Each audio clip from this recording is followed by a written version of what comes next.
Dear students, welcome to all to ICP class. In the last class, we have already discussed the constitutional amendments, the Indian constitutional amendments and its procedure. കഴിഞ്ഞ ക്ലാസ്സിൽ നമ്മൾ കൈകാര്യം ചെയ്തത് Indian ഭരണഘടനയുടെ ഭേദഗതികളാണ്. Today, we continue that procedure of amendment. Today we are going to discuss an important constitutional amendment known as 42nd Amendment of 1976. 1976 42ാം ഭരണഘടനാ ഭേദഗതിയാണ് നമ്മളിവിടെ ചർച്ച ചെയ്യുന്നത്. At this time, you should bear in mind that the peculiarity of the year 1975 and its continuous days, that is, till 1977. ഈ ഭരണഘടനാ ഭേദഗതി മനസ്സിലാക്കുന്നതിന് മുമ്പ് നമ്മൾ മനസ്സിലാക്കേണ്ട കാര്യം 1975 മുതൽ 1977 വരെയുള്ള വർഷങ്ങളിലെ കാലഘട്ടത്തിൻ്റെ പ്രത്യേകതകളാണ്. അത് മനസ്സിലാക്കിയാൽ മാത്രമേ ഈ ഭരണഘടനാ ഭേദഗതി വളരെ എളുപ്പത്തിൽ നിങ്ങൾക്ക് മനസ്സിലാവുകയുള്ളൂ. ഇത് മനസ്സിലാക്കിയാൽ വളരെ എളുപ്പത്തിൽ കാര്യങ്ങൾ മനസ്സിൽ തറയ്ക്കും. The year 1975, you can see the declaration of national emergency in India during the time of Mrs. Indira Gandhi. Indira Gandhi പ്രധാനമന്ത്രിയായിരിക്കുന്ന കാലഘട്ടത്തിലാണ് ഇന്ത്യയിൽ അടിയന്തരാവസ്ഥ പ്രഖ്യാപിക്കുന്നത്. 1975 ഇന്ത്യയിൽ അടിയന്തരാവസ്ഥ പ്രഖ്യാപിക്കുന്നു. During this time, the government controlled the press, the political activities of various political parties, do not protest against the government, and control of freedom of expression. അടിയന്തരാവസ്ഥ കാലഘട്ടത്തിലാണ് രാഷ്ട്രീയ പാർട്ടികളുടെ പ്രവർത്തനങ്ങളെ നിയന്ത്രിച്ചു. രാഷ്ട്രീയ പാർട്ടികൾക്ക് പ്രതിഷേധിക്കാനുള്ള കാര്യത്തിൽ നിയന്ത്രണം കൊണ്ടുവന്നു. ആവിഷ്കാര സ്വാതന്ത്ര്യത്തിൽ നിയന്ത്രണം കൊണ്ടുവന്നു. അങ്ങനെ നമ്മുടെ മൗലിക അവകാശങ്ങൾക്കെല്ലാം തന്നെ ചില നിയന്ത്രണങ്ങൾ കൊണ്ടുവന്നു. വ്യക്തി സ്വാതന്ത്ര്യത്തിനെല്ലാം തന്നെ നിയന്ത്രണങ്ങൾ കൊണ്ടുവന്ന വർഷമാണ് ഇന്ത്യയിൽ അടിയന്തരാവസ്ഥ കാലഘട്ടം. Now we are going to discuss the 42nd Amendment of 1976. അതായത് ഇന്ദിരാഗാന്ധിയുടെ ഭരണകാലത്ത് നടന്ന ഭരണഘടനാ ഭേദഗതി. അപ്പോൾ 75 അടിയന്തരാവസ്ഥ പ്രഖ്യാപിച്ചത് 77 പുതിയ ഗവൺമെന്റ് വരുന്നതോടുകൂടി ജനതാ പാർട്ടിയുടെ നേതൃത്വത്തിലുള്ള മൊറാർജി ദേശായിയുടെ ഗവൺമെന്റ് അധികാരത്തിൽ വരുന്നതോടുകൂടി ഇന്ദിരാഗാന്ധിക്ക് ഭരണം നഷ്ടപ്പെടുകയും അടിയന്തരാവസ്ഥ പിൻവലിക്കുകയും ചെയ്യുന്നു. അങ്ങനെ പുതിയ ഒരു കോൺഗ്രസ് ഇതര മന്ത്രിസഭയാണ് അധികാരത്തിൽ വരുന്നത്. The Amendment Act of 1976 is a comprehensive and controversial amendment. 1976 ഭരണഘടനാ ഭേദഗതി വളരെ വിശാലമായതും അതുപോലെ തന്നെ വളരെയധികം തർക്ക വിഷയങ്ങൾ ഉയർത്തിയതുമായിരുന്നു. Comprehensive and controversial. It is generally known as the mini constitution of India. 1976 ഭരണഘടനാ ഭേദഗതി ഒരു മിനി ഭരണഘടനയായിട്ടാണ് അറിയപ്പെടുന്നത്. എന്ന് പറഞ്ഞാൽ നമ്മുടെ ഭരണഘടനയിൽ ചില സമൂലമായ മാറ്റങ്ങൾ വരുത്തുകയും ചില കൂട്ടിച്ചേർക്കലുകൾ ഉൾപ്പെടുത്തുകയും ചെയ്തു. അതുകൊണ്ടാണ് ഇതിന് ഒരു മിനി കോൺസ്റ്റിറ്റ്യൂഷൻ എന്ന് പറയാൻ കാരണം. It revised the constitution and the main principles of the constitution. The drastic change in the preamble of the constitution. അതുകൊണ്ടാണ് ഇതിനെ മിനി കോൺസ്റ്റിറ്റ്യൂഷൻ എന്ന് പറയാൻ കാരണം. 1976 ഭരണഘടനാ ഭേദഗതി ഒരു മിനി കോൺസ്റ്റിറ്റ്യൂഷൻ എന്ന് പറയാൻ കാരണം അത് നിലവിലുള്ള ഭരണഘടനയിലെ ചില പ്രധാനപ്പെട്ട കാര്യങ്ങളിൽ മാറ്റം വരുത്തുകയും കൂട്ടിച്ചേർക്കലുകൾ ഉണ്ടാക്കുകയും ചെയ്തു. So a fundamental change in the constitution is occurred after this അമെൻമെന്റ്. 1976 ഭരണഘടനാ ഭേദഗതിയോടുകൂടി ഭരണഘടനയിൽ നിലവിലിരിക്കുന്ന ഇന്ത്യൻ ഭരണഘടനയിൽ ചില കൂട്ടിച്ചേർക്കലുകൾ ഉൾപ്പെടുത്തി. അങ്ങനെ ഭരണഘടനയിൽ സമൂലമായ ഒരു മാറ്റം വരുത്തി. Drastic change in the constitution of India and A change in the preamble of the constitution of India. Indian ഭരണഘടനയുടെ ആമുഖത്തിൽ തന്നെ ചില മാറ്റങ്ങൾ വരുത്താൻ തുടങ്ങി. വളരെ പ്രധാനപ്പെട്ട സംഭവം എന്താണെന്ന് ചോദിച്ചാൽ, it added socialist and secular in the preamble of the constitution.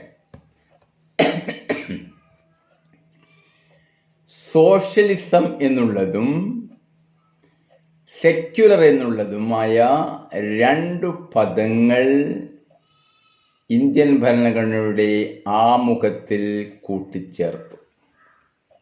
ഇന്ദിരാഗാന്ധിയുടെ സമയത്ത്, അടിയന്തരാവസ്ഥ കാലഘട്ടത്തിൽ. It added socialist secular in the preamble of the constitution. സ്ഥിതി സമത്വം എന്ന ഒരു ആശയവും അതുപോലെ തന്നെ മതനിരപേക്ഷത, മതേതരത്വം എന്ന ഒരു കോൺസെപ്റ്റും ഇന്ത്യൻ ഭരണഘടനയിൽ കൂട്ടിച്ചേർത്തു.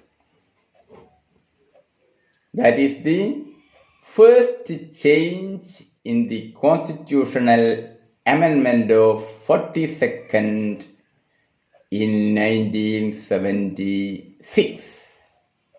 1976 42ാം ഭേദഗതിയുടെ ഒന്നാമത്തെ കാര്യം, അതിൽ സോഷ്യലിസം, മതേതരത്വം എന്നീ രണ്ട് പദങ്ങൾ കൂട്ടിച്ചേർത്തു. ഇന്ത്യൻ ഭരണഘടനയുടെ ആമുഖത്തിൽ രണ്ട് പദങ്ങൾ കൂട്ടിച്ചേർത്തു. Second change is parliamentary supremacy was established instead of constitutional supremacy. പാർലമെന്റിനാണ് ഏറ്റവും കൂടുതൽ അധികാരം എന്നുള്ള ഒരു ആശയം കൂട്ടിച്ചേർക്കപ്പെട്ടു. എന്തിനു പകരമായി ഭരണഘടനയുടെ ആധിപത്യത്തെക്കാൾ, ഭരണഘടനയ്ക്ക് മുൻഗണന കൊടുക്കുന്നതിനേക്കാൾ പാർലമെന്റിനാണ് കൂടുതൽ അധികാരം എന്നുള്ള ഒരു കോൺസെപ്റ്റ്, ഒരു ആശയം ഈ കാലഘട്ടത്തിൽ ഭരണഘടനയിൽ സ്ഥാനം പിടിച്ചു. See, this is a time when Prime Minister Indira Gandhi is ruling India, and he upholded that parliamentary supremacy instead of constitutional supremacy.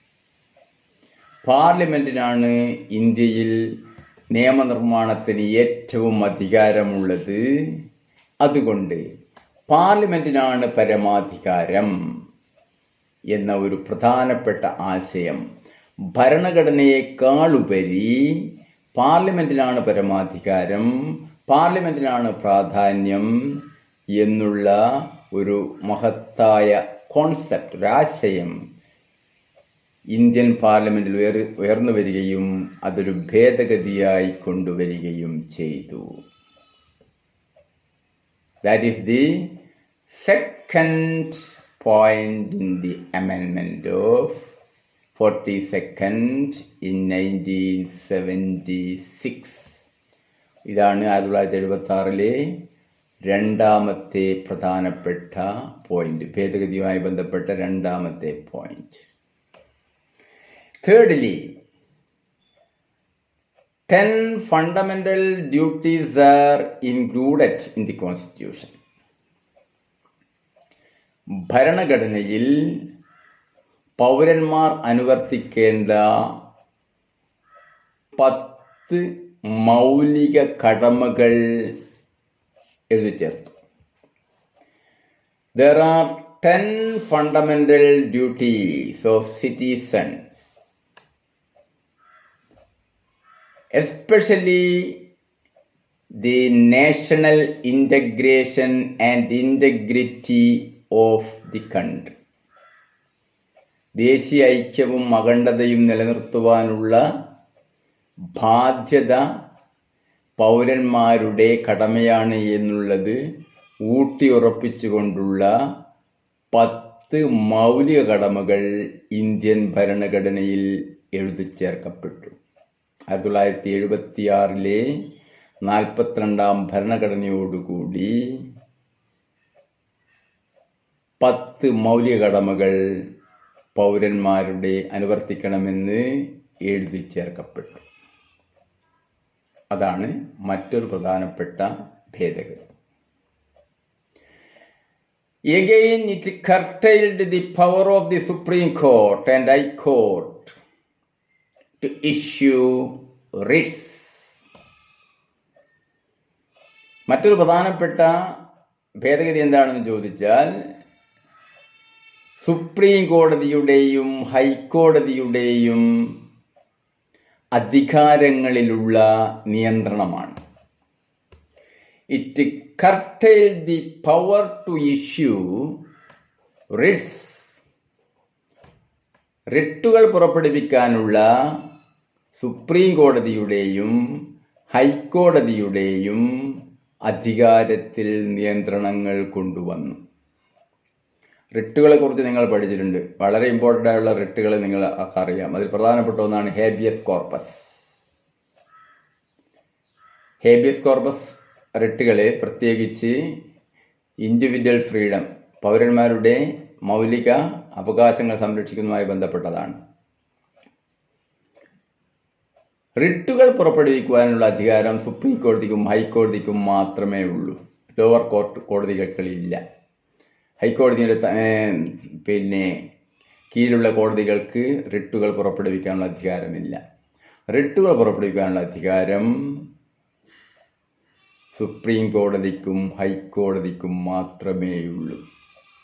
Habeas corpus, mandamus, സെർട്ടിയോറാറി എന്നെല്ലാം നിങ്ങൾ കേട്ടിരിക്കും. ഇതെല്ലാം പ്രധാനപ്പെട്ട റിട്ടുകളാണ്.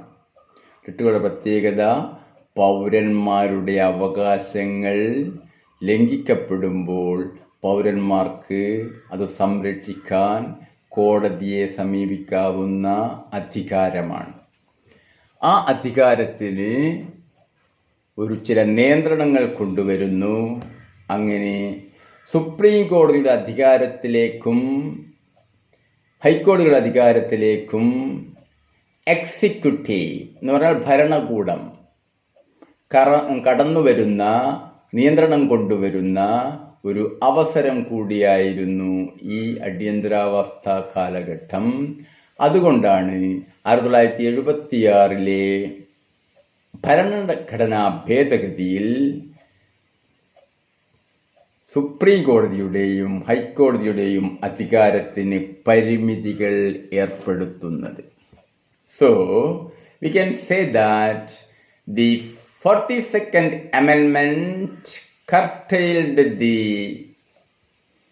power of the Supreme Court and High Court in issuing writs.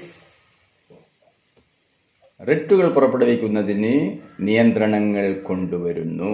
Supreme കോടതിയുടെയും ഹൈക്കോടതിയുടെയും അധികാരങ്ങളിൽ ചെറിയ തോതിലുള്ള കൈകടത്തലുകൾ executive അല്ലെങ്കിൽ ഭരണകൂടം കൊണ്ടുവരുന്നു. സുപ്രീം കോടതിയും ഹൈക്കോടതിയും എന്ന് പറഞ്ഞാൽ ജുഡീഷ്യറിയാണ്. ജുഡീഷ്യറി ഇന്ത്യയിൽ സ്വതന്ത്രമാണ്. അതാണ് ഇന്ത്യൻ ഭരണഘടനയുടെ പ്രത്യേകത. Judiciary is independent and impartial.